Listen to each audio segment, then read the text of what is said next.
for fall 2025 course registration in the MS in Supply Chain Management and MS in Management Science programs. We have a lot of information to cover today that's really important. So thank you so much for getting on the call and joining me so that you know what you need to register for your first semester. So congratulations on your admission to the program. If I haven't gotten the chance to email with you yet or chat with you yet, my name is John Fierst, and I am the program director for both of these master's degree programs. You've probably seen my emails come through for the last few months now, and this is me behind all of the emails that you've been getting. I am not staff. I am not faculty. I am staff. So my full-time job is to be a program director. So from the time that you were submitting your application for admission to the time that you become an alum, my full-time job is to support you through the program. And a critical part of that support is course registration and orientation and making sure that you are off on the right foot for your first semester. I'm originally from the state of Indiana. I don't know if we have any Midwesterners on the call, but I grew up in Indiana, but I've been here in Texas now for almost a decade. So love being here in Dallas. It's a great place to live, a great place to work. I'm always happy to help with any program-related questions that come up. So if you're not quite sure who to turn to, please feel free to reach out to me. And if I don't know the answer to your question, I will direct you to the person that does know the answer to the question. And please feel free to call me John. You don't need to call me Mr. Fierst or Professor or anything like that. Just call me John. That is totally fine. So all of us here in our department, the operations management area, are excited to have you join the Jindal School. We're excited to meet you here at UTD. And yeah, we're excited to get the ball rolling for our fall group. Okay. So let's go ahead and just dive right in here. The first thing that I want to mention is kind of the difference between me and our academic advising team. So the JSOM graduate advising team, and maybe you were on the call a couple of days ago with them where they explained kind of the general registration process. They can help with holds on your account, understanding your graduation requirements, that actual registration mechanism in Galaxy and waitlisting courses, understanding your GPA, which is your grade point average, and applying for graduation when you finally get to your last semester. So they can help with all of those kind of technical things to get you semester to semester. I, on the other hand, as the program director, can help you understand the concentrations and tracks within the degree. So that also includes guidance around which elective courses you may want to take that makes sense for you. When it's time to report an internship, I can help with that. You have questions about how your academics and your careers, your career goals line up together. I can have a conversation with you about that and any other questions or concerns that you may have. So that's kind of the difference between our advising team and me. So there are some things that I do that advising doesn't do, and there are some things that advising can do that I'm unable to do. For example, I cannot clear holds on anybody's account. But our advising team is able to do that if it's an academic hold from the Jindal School. So I just want you to be aware that there is a difference between me and the advising team. We work very closely together. We'll get you to where you need to be, but there are certain things that they will have to do that I'm just unable to do. And my instructions to everybody of accepting the calendar request in your UTD email is my secret little ploy to get everybody to start reading their UTD email, because now, as an admitted student, all of the communication that UTD is sending you is going to your UTD email. So it's fine if you're logged into this meeting with your personal email or as a guest, that's not a problem, but I do want you to start checking your UTD email very regularly now that you're an admitted student, because you have that UTD email created. You should be able to log in and start reading the messages that are coming into your inbox. A good example of that would be our International Students and Scholars Office. They will communicate about your I-20 only through your UTD email. And it's critical for our international students on the call that you get that document. So you want to be checking that UTD email very regularly, because everything's going to be going to that now.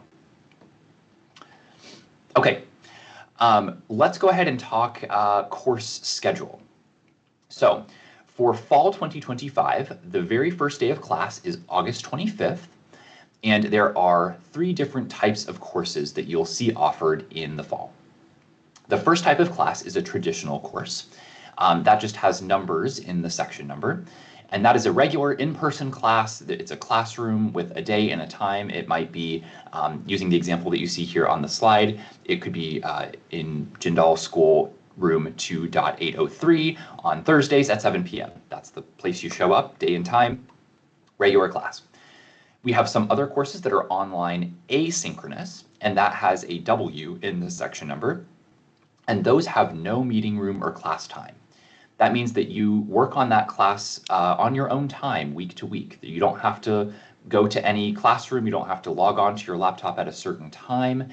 You just work on the class requirements week to week, and you keep up with the deadlines that the instructor has in the course site. And then there are a few sections of courses that are what we call online synchronous, which means that, and they also have a W in the section number. Online synchronous classes do have a day and time that you have to meet, but they don't meet physically, they meet virtually. So it might be, using this example that you see on the slide, Thursday, 7 p.m., but you log on to your laptop on Thursday at 7 p.m. and do the live class session with the instructor virtually. So those are our three different class types. So you'll want to be certain which type of course that you're signing up for. If you want to be a fully online student, then you need to make sure that all of your classes have that W, which means web, in the section number. And if you are wanting to be a fully in-person student, you may not want to take any online classes, so you need to make sure that all of your classes have a day, time, and classroom assigned, so that you know that you're meeting in person. So that's our three different types of classes. We use this website called Coursebook to publish the class schedule every semester. And I am going to pull up Coursebook so that you can see what this looks like. Some of you may have already found Coursebook on your own. And if you have, that is awesome. If you have not, I'm going to drop this link here in the chat. And please feel free to bookmark this link. Now, I should have done this meeting 1 week from today because I mistakenly thought that the fall class schedule got released on Coursebook on Monday, this past Monday. It actually does not update and release until this next Monday, Monday the 31st. So I'm going to show you fall 2024's schedule, but it'll be very obvious how you do this for fall 2025. When you go to Coursebook, we'll go to guided search, and then we're going to pick the term that we want. This menu will include fall 2025 starting on Monday, March 31st. For now, I'm going to go back to fall 2024 just to demonstrate this. And for the class prefix, we want to choose OPRE, which stands for Operations Research. Everything in the class schedule has a meaning and a code behind it. So we're going to click Operations Research, that's our department. And then you click search. And then down here in the search results, you'll see this huge list of 137 different classes being offered by our department.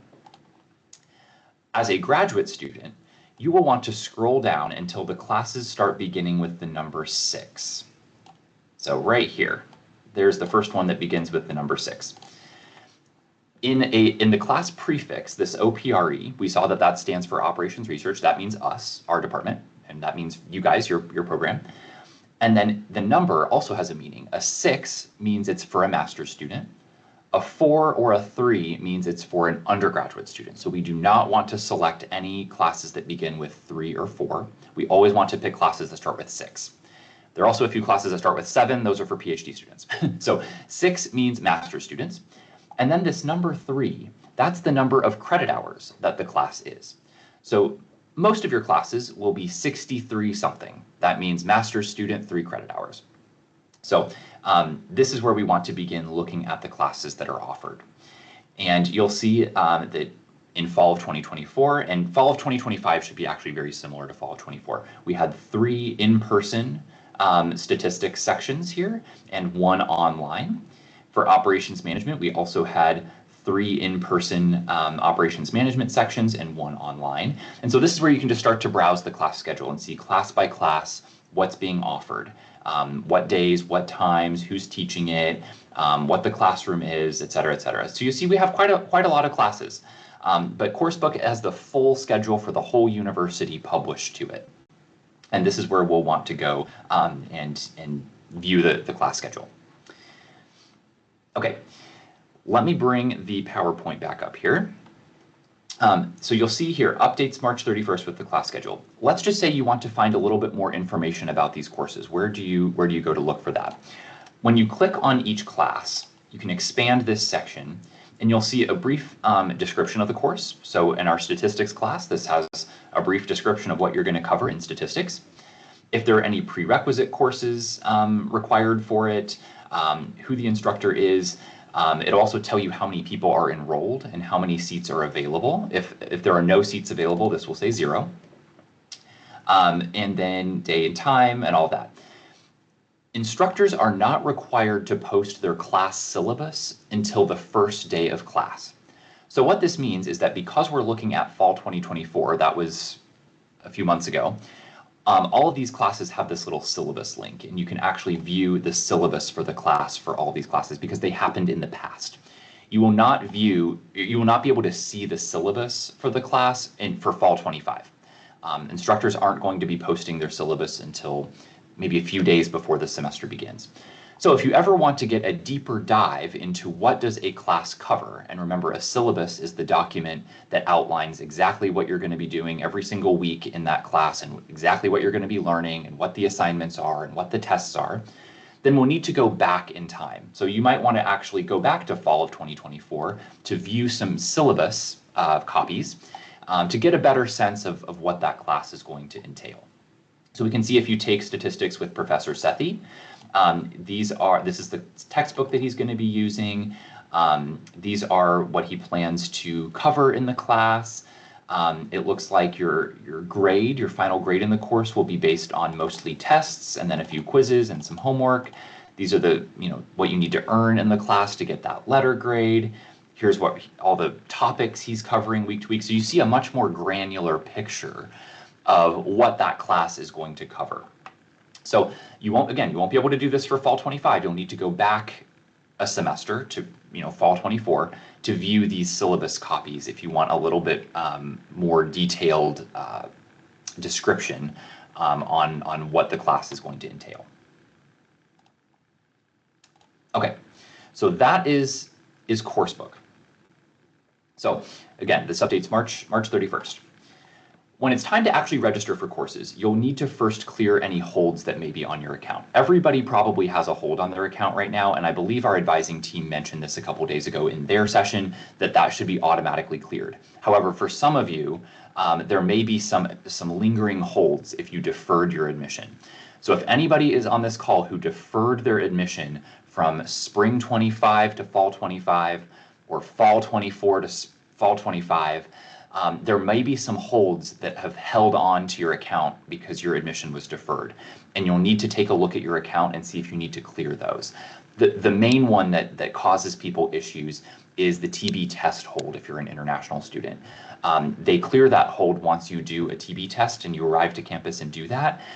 If you never made it to campus and never did that, that hold has just stayed on your account, even though you never got here.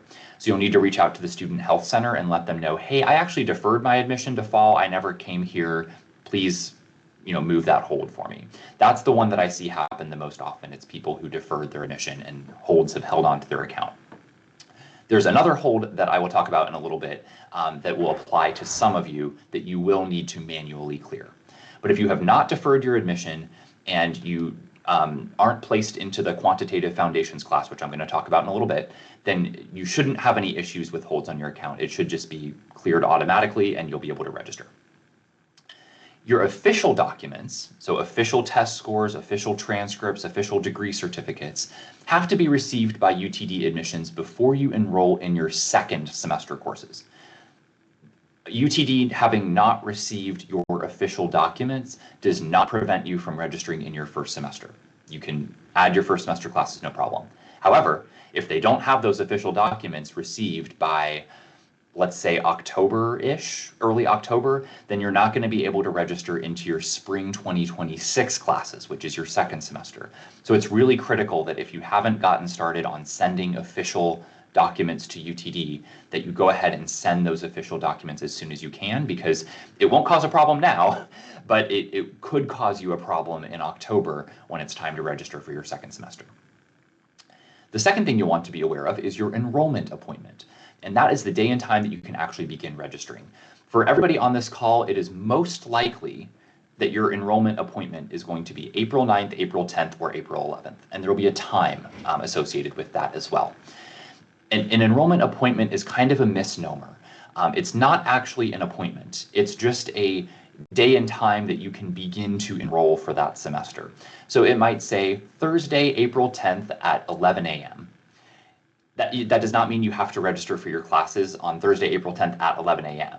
It just means that any time after 11 a.m. on Thursday, April 10th, you will be allowed to register. So don't think of it as an appointment, think of it as a start time. That's the time that you can actually begin to register. And if you try to enroll before that enrollment appointment, the system's going to give you an error message like cannot enroll, error, hold on account, whatever it may be.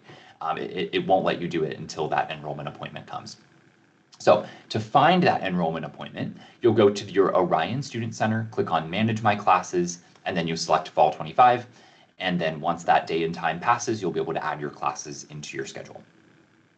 Online registration is available until the last day of late registration, which is 7 days after the semester begins.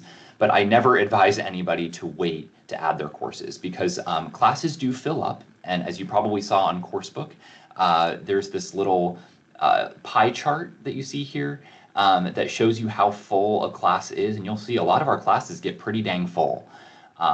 Some of them, once they fill up completely, the little pie chart turns red, like this one right here, supply chain trade compliance. This one filled all the way up. There were no seats available. So it's not a good idea to wait to enroll in classes because things fill up and then your choices become very limited. So go ahead and enroll as soon as you are able to so that you don't run into that issue. Your credit hour limit for your first semester is 13 credits, and we'll talk about that in a little bit. Registration, placing a course into your planner is not the same as registration. You need to make sure that you click on Finish Enrolling. Successful registration is shown with a green check mark in your schedule. So you need to look for that green check mark. When you see that, that means you are enrolled in that course. Now, let's just say that on April 11th, you add all of your classes, and then we get to April 19th, and you decide, oh, actually, I think I want to change one of those classes. You can do that. So whatever you enroll into in April, you are not required to stay in those classes. You can always change your mind and use the swap feature to swap into a different class. Okay, and basically what that swap feature allows you to do is say, okay, I don't want to take OPRE 6371 anymore. I want to switch it with OPRE 6369, for example, and you can just make a swap in your schedule. You actually can swap classes in your schedule all the way through the end of the first week of class in August. So you have a long time to make edits to your schedule. So don't feel like, oh gosh, I have to make a decision right now and decide what I'm doing. Just enroll in what you think you want to do. And if you change your mind later, you can always swap it up and make some changes over the summer or into August.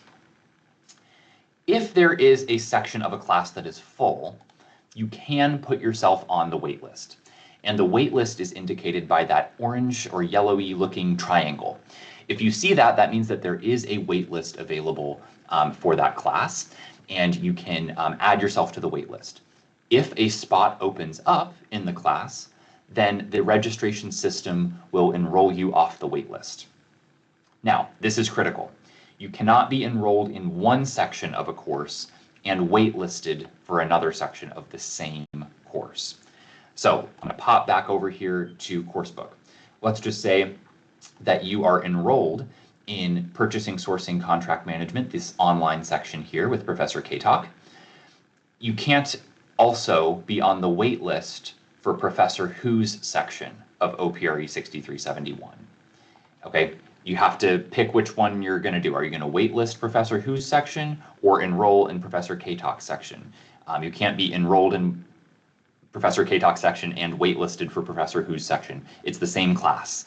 and you can't be in both sections or waitlisted for one, enrolled in the other of the same course.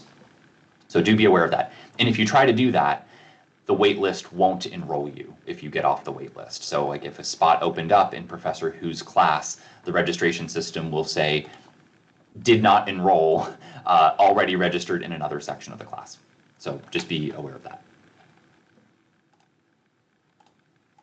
Okay, the other thing that I want to share with you all is the OM Grad Student Resource Hub.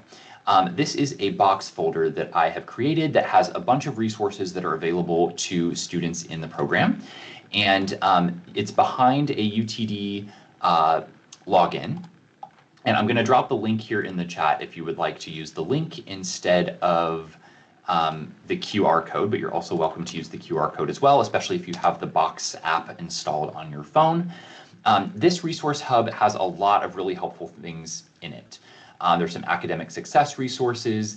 I have information on internships and full-time jobs, scholarships, teaching assistantships. There's a lot of stuff in there. You don't have to know everything that's in there right now. I just want you to have access to it and start poking around and looking at the things that are in there once you've gotten registered. It's a very helpful repository of resources. So I just want everybody to be aware of it as you start registering.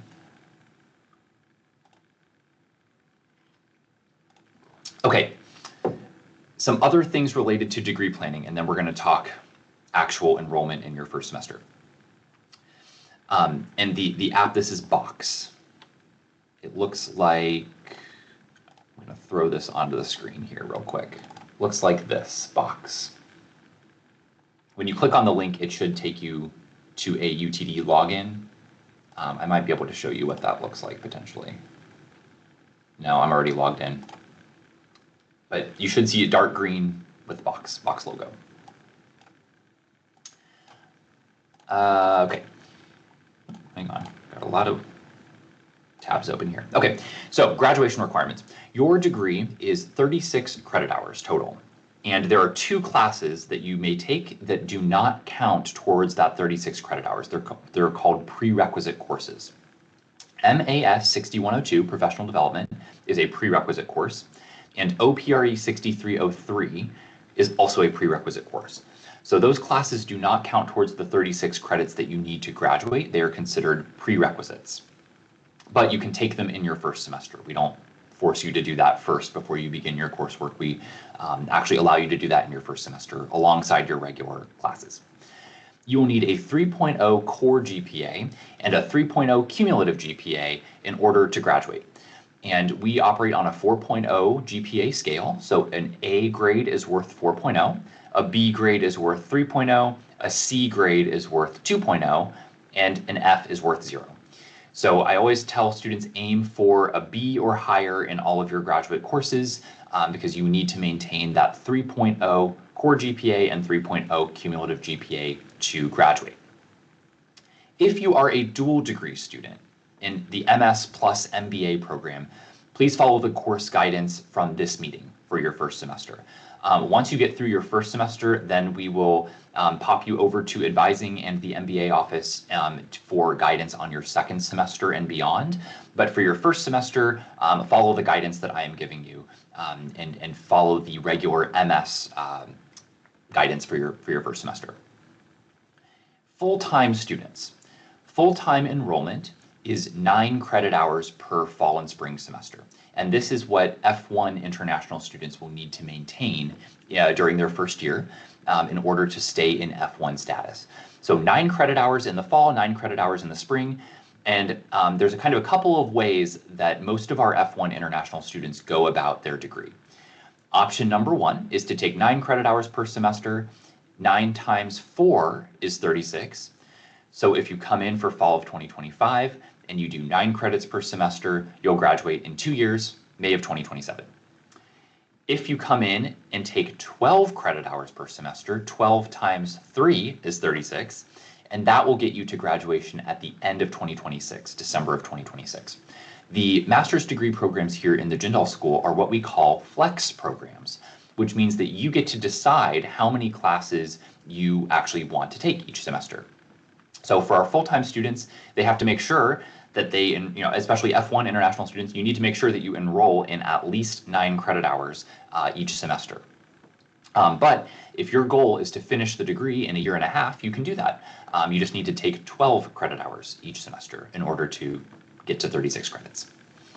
And this assumes no enrollment over the summer. Summers are optional for everybody, including F1 international students. Unless summer 2025 is your first semester and you were admitted for summer 25, then yes, you need to enroll full-time in the summer of 25. But for everybody else, if summer was not your term of admission, then you do not need to enroll in classes over the summer. But you can if you want. If you are a part-time student, then you can, and this applies mostly to our working professional students, you can do 3 credits or 6 credits per semester. If you do 3 credit hours, that's just 1 class each semester, and you do that every semester, including summers, then you can finish in 4 years. If you do 2 classes per semester and don't take anything over the summer, you can finish in 3 years. I've had other part-time students finish in 2.5. I've had students go back and forth, like maybe they had a lighter season at work and they enrolled in 9 credits, and then when work got busy, they went down to 6. So if you're a working professional, in your first semester, I do not recommend that you take more than 6 credit hours if you're working full-time. Don't try to be a full-time student and a full-time employee in the same semester for your first semester. Start off with 2 classes in your first semester, and you can always change course from there. But you do have that flexibility of being able to kind of go back and forth and do whatever you need to do to accommodate your work schedule and your school schedule together. Okay, now for everybody, I want you to go back to your admissions letter, and in the letter that said, congratulations, you're admitted to the supply chain or management science program, there will be a series of bullet points in there. Everybody's admission letter said that they were placed into MAS 6102 professional development. That's across the board, every single person. A subset of you were placed into OPRE 6303 quantitative foundations of business. It will say that in a bullet point in your admissions letter. If you do not see quantitative foundations of business in your admissions letter, this does not apply to you, and you'll be able to just enroll in your classes without this prerequisite. If your admissions letter says that you were placed into this class, then you need to take a couple of steps. You must email our JSOM graduate advising team at jsomgradvising@utdallas.edu and have the advising team enroll you into OPRE 6303 in your first semester. 6303 is not a class that you can add by yourself. Only our advisors can add people to that class. So if somebody just tries to enroll themselves, you're going to get an error. The advising team has to place you in there. We are offering this class both in person and online. And if you are going to be taking classes in person, you should take the in-person section of this class. It is essentially a math course. And the instructor of the class is Professor Avanti Sethi. He is amazing, by the way, math genius. He has said that the best way to teach the concepts in this course is through in-person instruction. So he can stand there with you and help you through the quantitative concepts that this class covers. So please take the in-person section if you are going to be taking classes on campus. Some of you may be fully online students, and then we do offer the online version of this class that you can take. But if you're an F1 international student, for sure, you should take the in-person section of 6303. If you are a fully online student, then yes, of course, take the online section. But I want to try to steer as many folks into the online section or into the in-person section as I can, because the instructor of the course knows that the most effective way for you to understand the material in the class is through that in-person interaction and that in-person instruction. And again, this does not count towards the 36 credits that you need for graduation. And sometimes I have students say, I was placed into 6303. I don't know why. I don't want to take it. I think this is dumb. It is not dumb, I promise. These degrees are very quantitative in nature. And if you were placed into this course, it is because UTD wants to make sure that your math skills are up to where they need to be so that you can actually earn this degree. So it's designed to help you augment your math skills and quantitative skills, because with each passing course that you do in these degree programs, the quantitative skills become more and more important.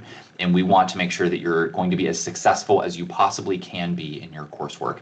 And making sure that you have the quantitative knowledge to be successful is really a critical part of that. So if you're placed into 6303, it's designed to help you. It's designed to augment your experience. We want you to be successful, and we don't want somebody to come into this program and struggle, or even worse, fail out. We don't want to see that. We want you to be successful, and if you were placed into this class, it's because we want to help you be as successful as you possibly can be. Okay, Ghazal, I see your question here in the chat. As I'm an international student, because of the English language, I can improve my English language without affecting my GPA in the first semester. What is your recommendation about this topic and choosing courses for the first semester? I'm going to go over first semester schedule on the very next slide, and I'll address that on the very next slide. And Raj, yes, this course does contribute towards your GPA. So it is a letter graded course just like any other class, so it does impact your GPA. The MAS 6102 class is pass-fail, so that will not impact your GPA unless you fail it. And everybody should be enrolling into MAS 6102, but there are a few exceptions for a few students with MAS 6102, but the exceptions are very rare, and I'll talk about that here in a bit. And Swati, yes, your internship credit does count towards the 36 credits that you need to graduate. Okay, let me move on to this next slide because I think this is going to address some of these next questions. So again, going back to your admissions letter, everybody was placed into MAS 6102 professional development. I'm going to pop back over to Coursebook and show you how to find that class. We're going to choose MAS instead of OPRE, right? Because the prefix is MAS. Oh, hang on, just timed out on me. There we go, search classes. And here's MAS 6102. It is a 1 credit hour class. How do we know that it's a 1 credit class? Because that second number is a 1. So in fall of 2024, we had, it looks like 10 sections of MAS 6102. The online section, this one with the W, that is reserved for fully online students. So if you are an in-person student, you will be unable to enroll in this online section. You'll need to select an in-person section. If you are a fully online student, you can email our advising team and they can enroll you in the fully online section of MAS 6102. So MAS 6102, professional development, very critical. You'll need to add that course into your first semester. However, some of you may qualify for a MAS 6102 waiver, and that form is on our advising website, and I'm going to drop this link in the chat so you can bookmark this. Scroll down to MAS 6102 waiver request, click on this form, and read this form carefully. If you have been working in the United States for 2 or more years, you can be approved for a waiver. If you did an internship in the United States and that internship appeared on your bachelor's degree transcript, you are also exempt from MAS 6102. If you were an undergraduate student at UT Dallas and you did one of our JSOM business communication classes or ECS 3390, you are also exempt from MAS 6102. And then this is for our full-time MBA and PhD students. So if you have 2 years of work experience in the United States, submit this waiver. If you did an internship in the United States, submit this waiver. And if you were a UTD undergraduate, submit this waiver. If you do not meet one of these criteria, do not submit this waiver. You need to take MAS 6102 in your first semester. Okay, that's MAS 6102. And Parshant, yes, MAS 6102 has to be done in your first semester. Yes. This needs to be in your first semester. So make sure that you add it in your first semester schedule. And then Sonia, to address your question about quantitative foundations of business, wait until closer to your enrollment appointment. Because if you email the advising team right now, they won't actually be able to enroll you because enrollment is not open for fall yet. So after you've located that enrollment appointment, it might say 10 a.m. on April 9th. Then like the day before on April 8th, send them a message saying, hey, please enroll me in 6303. That way they'll be able to do it like the very next day when it's time for you to enroll. Great question. Okay, so those are your prerequisite courses. For some of you, it's 6303. For basically everybody, it's MAS 6102. Then now we need to talk about what else to put in your schedule. So supply chain students, I'm starting with you first. We have 2 statistics classes. OPRE 6301 is our regular statistics class. That is an Excel-based course. 6359 is our advanced stat course. This is the class that all the MS Business Analytics students have to take. That is an R-based statistics class. It is totally your choice on which one you want to do. 95% of our supply chain students take 6301, the Excel-based class. However, some of you may want to learn R, and some of you may want to take some more advanced analytics electives in the future, such as this OPRE 6305 Business Analytics with R course. If that is the case, then you should take the advanced stat, which is OPRE 6359. But it is your choice. You can do either one, Excel or R. That's basically the difference between these 2 stats courses. The other class that you'll want to add to your schedule is OPRE 6302 Operations Management. So these 2 for sure need to be in your first semester. Well, MAS 6102, Stats, and Operations Management. If you're a part-time student, you're done.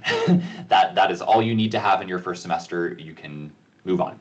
If you're a full-time student, then you can decide what else you want to add in your schedule. OPRE 6371 is our Purchasing, Sourcing, Contract Management class. That's a popular first semester option. You could also choose to do your accounting core class in your first semester if you'd like as well. And you can also choose an elective if you wanted to do that. So this is a very flexible program. You have some choices here on how you want to fill your schedule. And to further illustrate how this all comes together, I am going to pull up the catalog so that you can see your official degree requirements. Now, the official degree requirements update every summer. This is not really going to change meaningfully for anybody on the call, so you can follow this link and follow this information. Supply chain students, please go ahead and bookmark the link that I just dropped in the chat. This is your catalog. Okay. This has information, this has all the official degree requirements, stuff you need to know about your degree. The thing that I want you to pay attention to is right down here, course requirements. There are 18 credit hours of core classes that all of our students have to take. It's these classes right here. And then the other 18 credit hours are electives that you get to pick. So what I'm telling you to do is take your stats course and your operations management course in your first semester.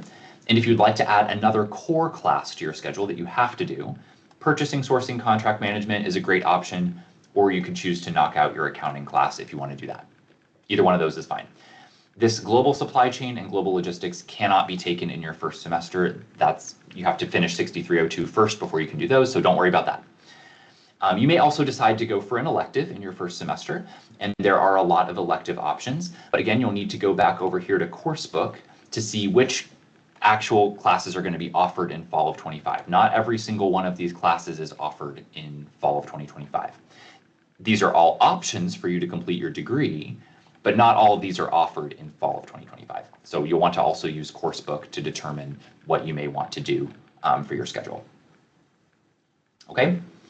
If you're interested in a certain area of supply chain, for example, analytics, keep scrolling on this page and you'll see the different tracks. And these are just suggestions of electives that may align well to what you want to do with your career. So if you love data and you really want to be in a more data-oriented role, consider classes from this analytics track. If you're more interested in technology and AI, we have a technology and AI track. If you are not as interested in data and technology, maybe you want to focus more on project management, Lean Six Sigma, we have options down here in the continuous improvement track and risk and strategy track. So you can really customize the degree to what you want it to be and customize your first semester schedule to what you want to do in your first semester. So make sure you bookmark this catalog because that is your official degree requirements. You'll notice up here this says 2024, but you guys are coming in 2025. Technically, you will need to actually follow the new degree requirements that come out in June. But I know what those degree requirements are, and they're not changing. This is not changing. So you can bookmark this page and follow this page, and you'll be just fine. Okay, I see a couple questions in the chat. I'm going to go ahead and address these real quick. Transfer I-20. Rana, you're going to have to talk to ISSO about that one. I don't know anything about that. Swati, you will not receive a separate email regarding the enrollment date. You need to go into Orion yourself and locate it because you won't receive an email about it. You have to just locate it in your Manage My Classes tile. Gayatri, I'm going to talk about summer in a little bit. And Dinah, can you email JSOM advisor to add OPRE 6303 even though it wasn't added to your prerequisite admission letter, just in case you want to improve your quantitative skills? I've had, I think, 1 or 2 people do this before. Dinah, if you want to do that, please email me first. That way I can be in the email with you in advising and support your decision to do that. That they don't typically want to fill a seat in that class with somebody who does not need it or who is not placed into it. They want to reserve those seats for the people who are placed into it and do need it. However, if you feel like you would benefit from that and do want to take it, send me an email and I can help you with that, and we can work with the advising team to let you do that. I've had a couple students do that before. Okay, elective options that you'll see here on the slide. I bolded some of these in bold and orange, in green text. These are the electives that I would really recommend you strongly take a look at. Operations Analytics, OPRE 6304, Spreadsheet Modeling, 6332, Software with SAP, 6369, Intelligent Enterprise Systems with SAP, and Database Foundations. One thing that I've noticed and that I've heard from our supply chain alumni is that the analytical and technical skills are critical for success in the workplace. And these elective options that you see on this slide that are in bold font are more analytical and technical in nature. And I really encourage you to try to do at least 1 or 2 of those classes before you graduate. So maybe not in your first semester if you don't want to do that in your first semester, but certainly before you graduate, you should be taking an analytical and technical class before you cross the graduation stage, because we know that those skills are very critical for our students' success in the workplace. Doesn't matter which one, take whichever one speaks to you, the most, but I really recommend you do that and look closely at those classes, because I think that could be a good choice for you. Now, Ghazal, going back to your question about English language, if you think that may be a potential challenge in your first semester, I think you have to definitely don't take more than 10 credit hours, which would just be statistics, operations management, 1 more course, and MAS 6102.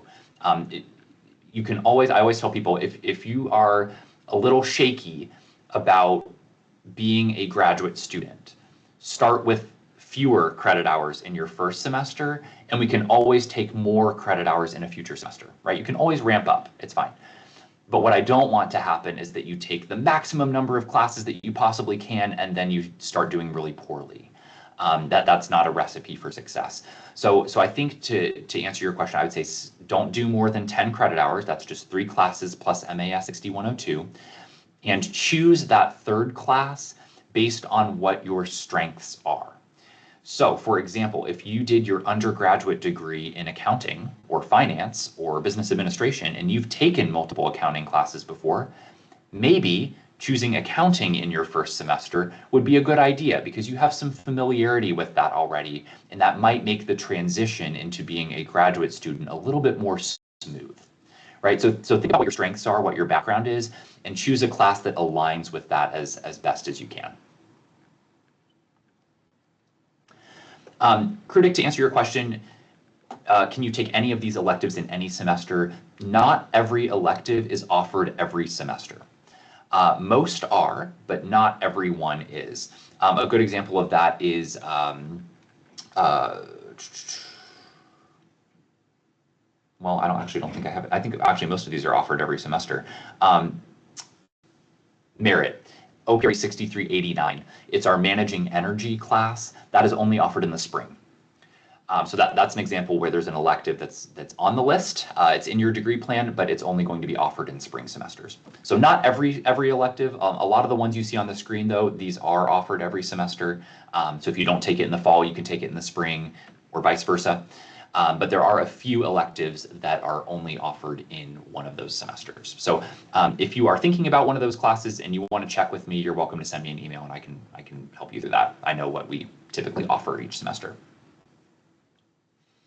Okay, management science students, I hope you were paying attention because your degree requirements are similar.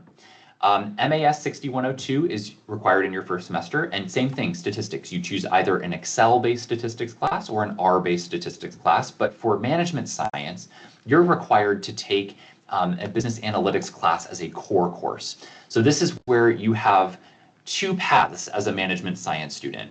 Path number one is OPRE 6301, and then that means you'll have to take the business analytics with SAS course. The other option is OPRE 6359, advanced stats, and then you can take business analytics with R, which is the more advanced analytics class.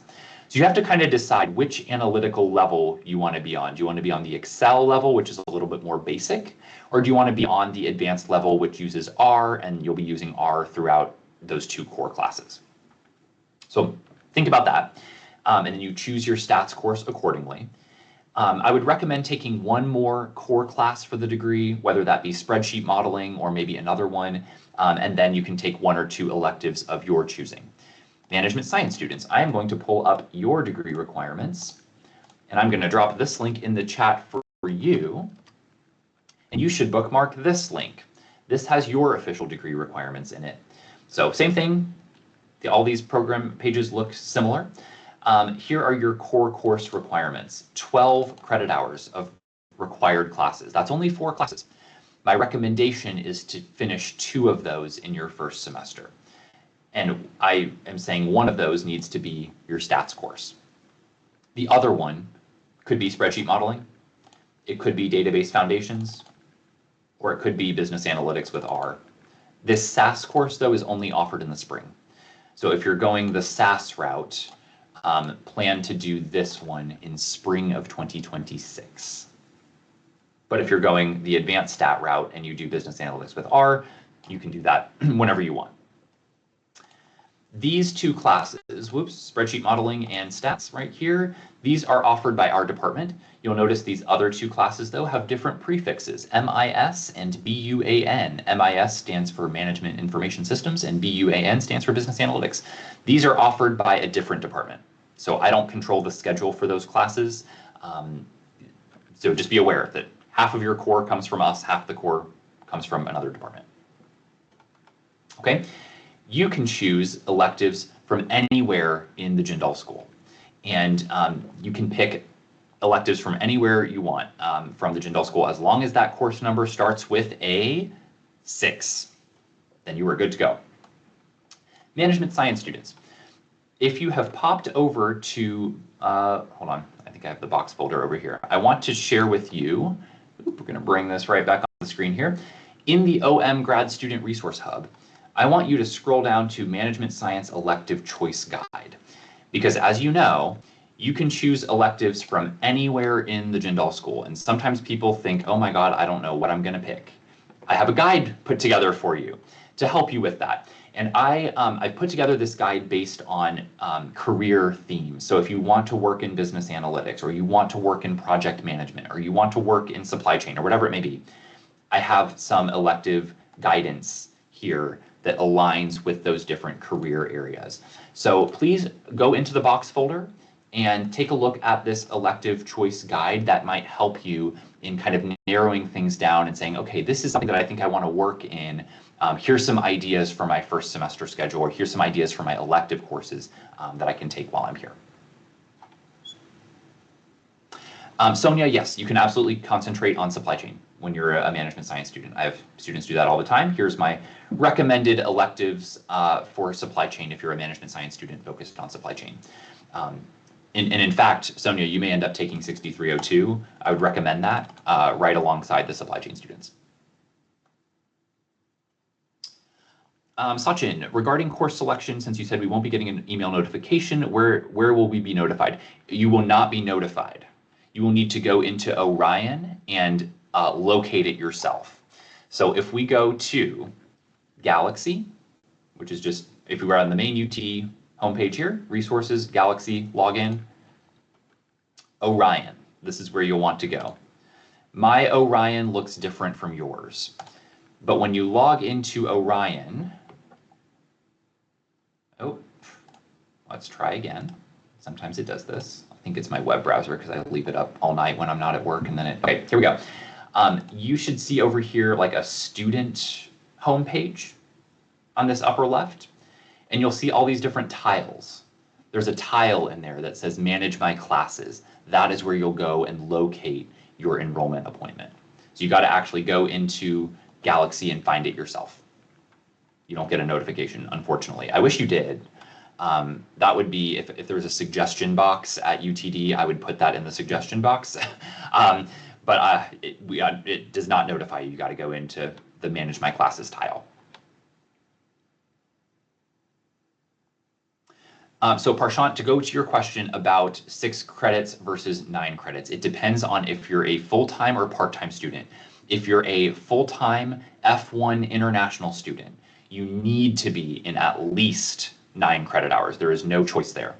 However, if you're a domestic student, U.S. citizen, U.S. permanent resident, perhaps you're working full-time, then you have the choice there, whether you want to do 3, 6, or 9 credit hours.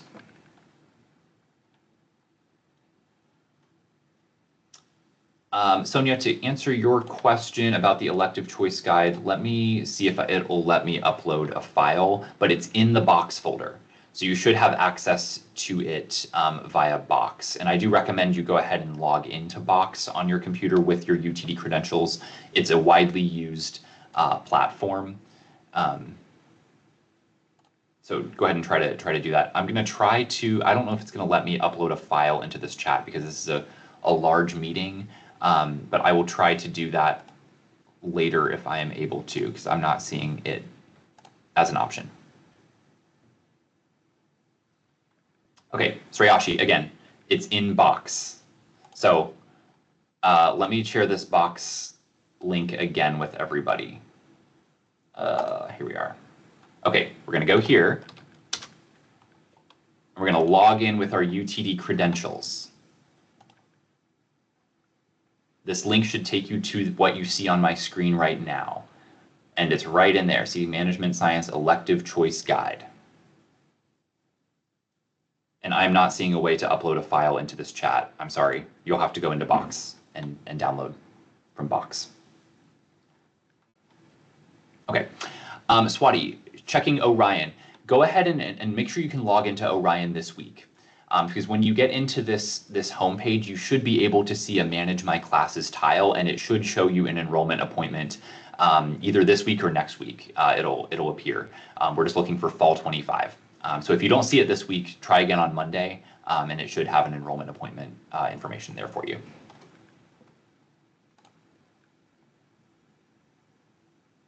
Okay. Hopefully that makes sense for first semester schedules. I'm going to move on to briefly address summer students. So if you were admitted for summer, I very strongly recommend that you defer your admission to fall of 2025. Summer is honestly not a good time to start your degree. There is nobody around here in the summer. This campus is dead in the summer. Most of our faculty are gone. Most of our students are gone. They're doing internships or they're back home, and we don't offer very many classes.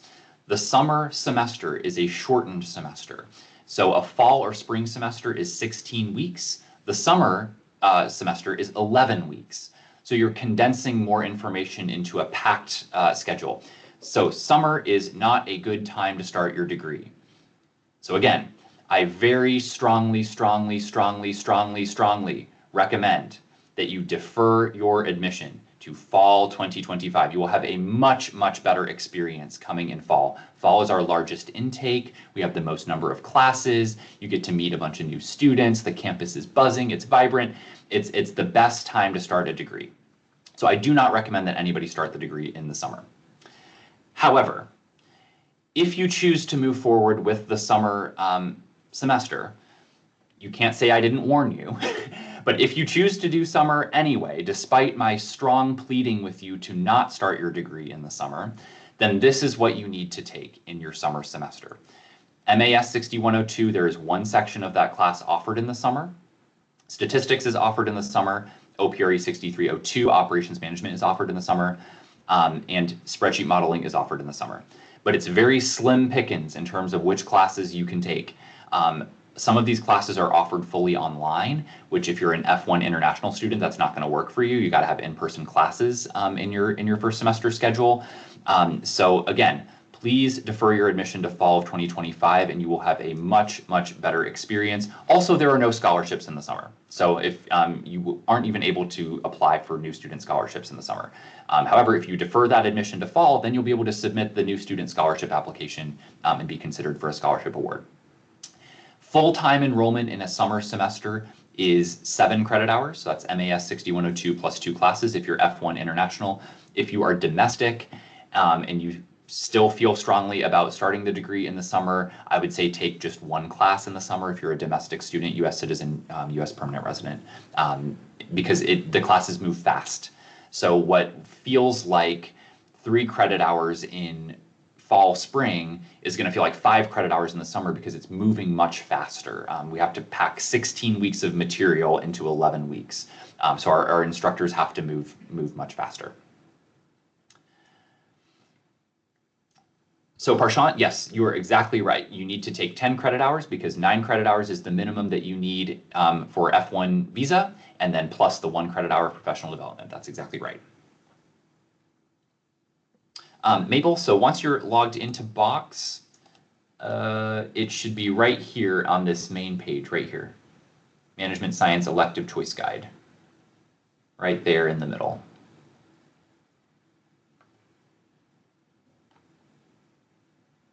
Gayatri, if you deferred from fall 24 to summer 25, is it possible to defer?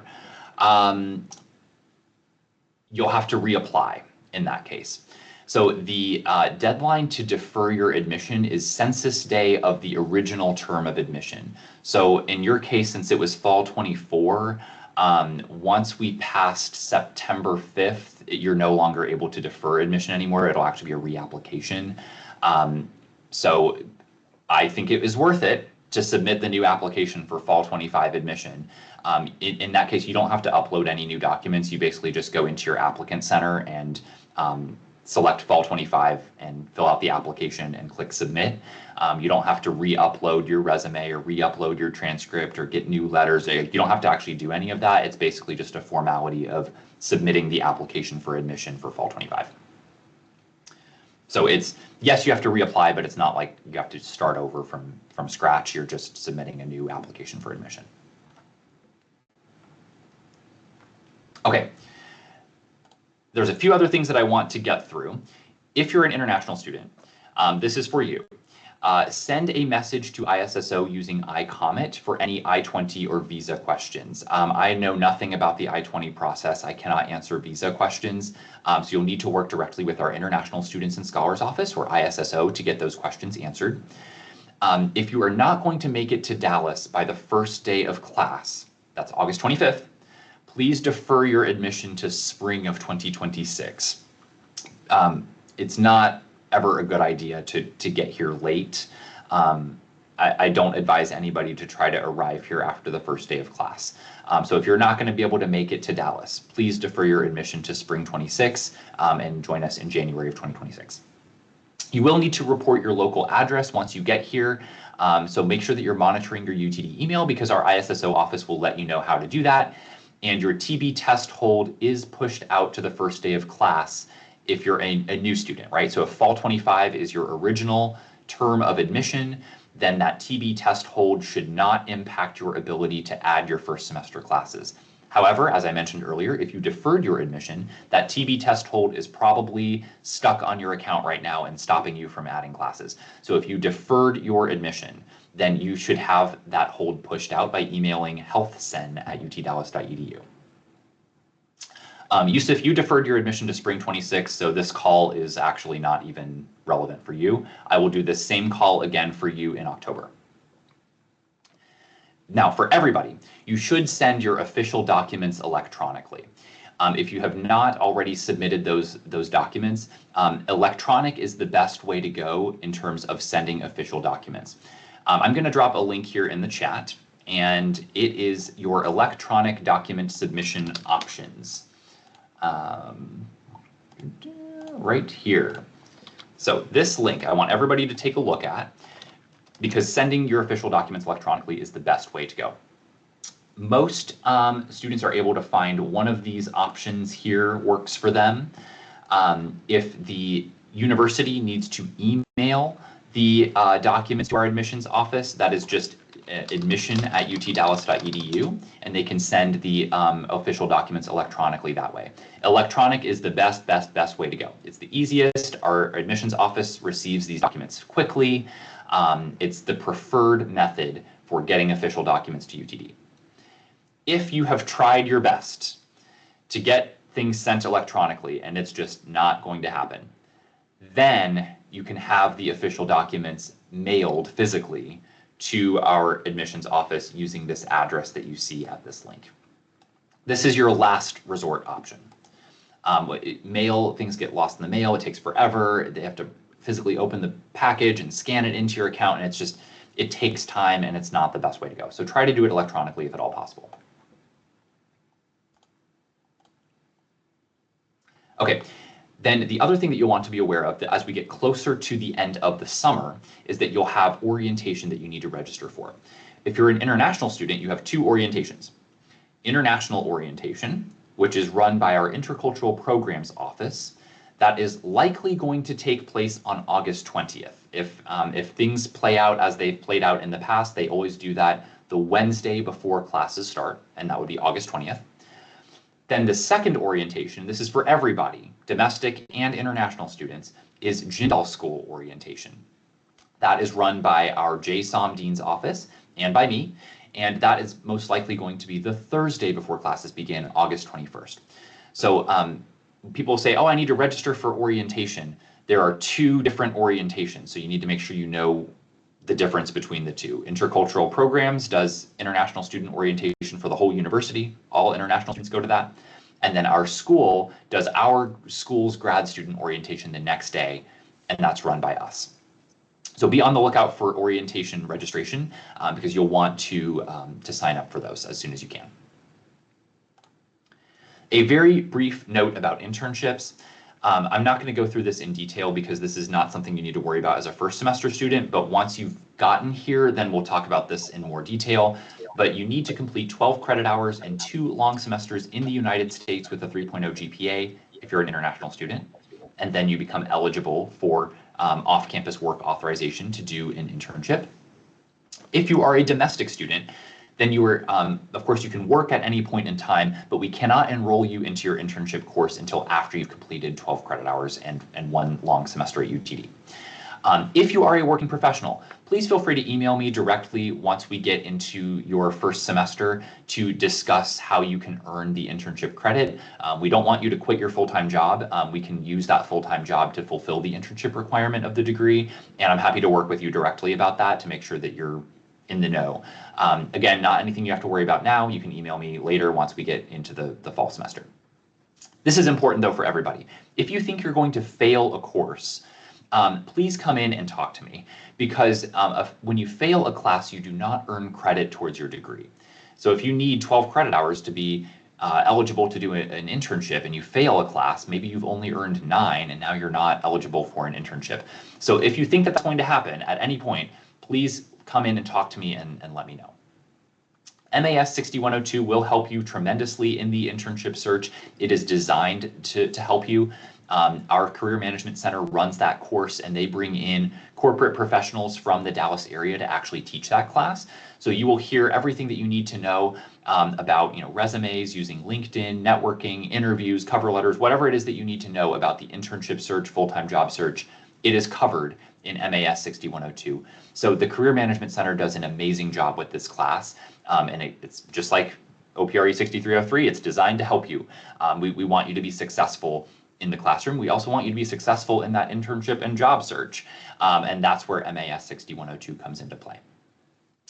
Also, if you haven't already, you can use LinkedIn to get it and take a look at where our students are interning. You can use the hashtags that you see there on the screen if you'd like to do a quick little search on where our students are at. Now, for everybody on the call, shout out to Yashwant from the supply chain program. He worked with me and one of our current second-year students to do a separate call about internships. And one of our second-year students, his name's Manan Mehta, he is working for Amazon this semester, and he has graciously agreed to do an internship preparation call for all of you guys, just to kind of let you know about some things and give some helpful perspective before you get here for your first semester about going through that internship search. So if you would like to join Manan and me on that call to talk about internships and talk about how to best set yourself up for those opportunities, it will be April 30th, 2025. I'll send out a calendar invitation to your UTD email with the Teams link and all the details about that. This is not required by any means, but if you are interested and want to learn and just want to hear some information about that, you are more than welcome to join us for that call. So I'll send that out here either today or tomorrow. One last thing. Communication expectations, please make sure you're reading your UTD email. I'm begging everybody to start doing that. It's super, super important. The first semester that I started working here at UTD, there was a couple of international students that did not read their UTD email, and ISSO was asking them to update something, and they were missing that communication, and they fell out of F1 status, and they had to like leave the country and come back into the country, and it was a mess. And from that day forward, I said, never again. I do not want any other student to have to go through this. So that's why I like harp on this from the very beginning. From the first 5 minutes you saw me on this call, I've been saying to read your UTD email because it is critical, especially for international students, because there's immigration stuff that goes to your UTD email that you cannot miss. Especially in today's environment, we need to make sure that you are all T's are crossed and all I's are dotted. And the way that we make sure that that is happening is by you reading that UTD email. So please make sure that you are logging into your UTD email, put it on your phone. I have the Outlook app on my phone. Makes it easy to just check it when you're on the bus or check it before you leave your apartment in the morning. Read the UTD email. It's critical, critical, critical, critical. Please do not use social media or Teams to communicate with me or anyone else at UTD. Please use your UTD email for correspondence. I know I've messaged some of you guys on LinkedIn, and that was fine before we did this call. Now that we've been on this call and you're starting to register and all of that, we'll need to use your UTD email to communicate. I won't be able to use LinkedIn, and I do not use Teams to communicate, so please use that UTD email. Start with one office at a time. We'll copy people if we need to add someone else into the mix. It's actually very counterproductive to email me and advising and ISSO and the Dean's office and Career Center all at the same time. Start with one person. We'll get you to where you need to go. It makes it easier when you just start with one office or one person. And it's very important that you practice professionalism as graduate business students. Please refer to your faculty as Dr., their last name, professor, their last name, until they tell you it's okay to call them something different. I already told you can call me John, so call me John. And my last little tip here is add a profile photo in Teams. Right now, everybody, I'm just looking at a bunch of initials, which doesn't really tell me a whole lot. So if you haven't already in Teams, go to the upper right corner there, click on your initials, and then there should be a little option that says like change profile photo. Add a nice professional photo of you. It makes it so much easier for all of us at UTD to identify you. And then by the time you get here in August, I already know who you are because I've seen your photo when we've been communicating. So that's just my little hint to make things go a little bit smoother. Oops. Okay, so we have made it to the end. This is my conclusion slide. There are 5 apps that I recommend that you download and have on your phone. The first is your UTD email, whether you use Apple Mail or Outlook Mail. I use Outlook as the app. I've found that that's kind of been a little bit better. The UTD app, if you don't have it already, has a very helpful campus map, super helpful in terms of getting you to where you need to be. Box, as you know, I'm a fan of Box, have lots of resources in Box that you need to be able to access. LinkedIn, if you haven't already connected with me on LinkedIn, I'm going to drop my LinkedIn here in the chat so you can connect with me. I've tried to connect with most of you guys. I've not made it through the full list, I don't think, though. So send me a connection request so that we can get connected on LinkedIn. And I'm happy to connect with you. Our alumni are also on LinkedIn, and you're welcome to reach out to them and ask them questions if you are interested in their experience. And then finally, I have a new batch group chat in WhatsApp. Again, shout out to Yashwant from Supply Chain for creating the Supply Chain Management WhatsApp group. I do not have a WhatsApp group for Management Science, though. So if somebody would like to create a Management Science new batch group chat and drop that link in the chat, I would be very grateful. I tried to make a group chat, but you need to have like someone else's number to make a group, and so I wasn't able to do it on my own. So if a student in Management Science would like to go ahead and create that Management Science group, that would be amazing. And if you're a supply chain student, you can click the WhatsApp link that I just dropped here in the chat. And it should take you to the WhatsApp group. I will be in those WhatsApp groups for the next roughly 4 weeks. So if you have questions or things come up in the WhatsApp group during registration, I can try to help troubleshoot in the WhatsApp group so that everybody can see questions and answers. And then after we get to about April 25th or so, I'll leave the group.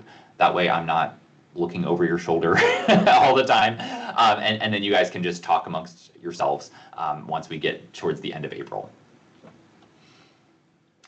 And I believe the WhatsApp group link that I just dropped in the chat, I believe Yashwant is an admin, and so he should be able to add you.